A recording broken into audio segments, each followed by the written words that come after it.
బతుకంటే బొమ్మల ఆట అని తెలుసు, కథ అని తెలుసు, కథ అని తెలుసు, కథలన్నీ కంచికే చేరునని తెలుసు, తెలుసు తెర తొలుగుతుందని, తెలుసు తెల్లారుతుందని, తెలుసు ఈ కట్టె పుట్టుకుమంటదని,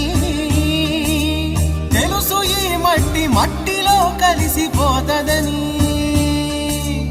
ఎన్ని తెలిసి రకాటంలో పడిపోతావో ఎందుకని మాయా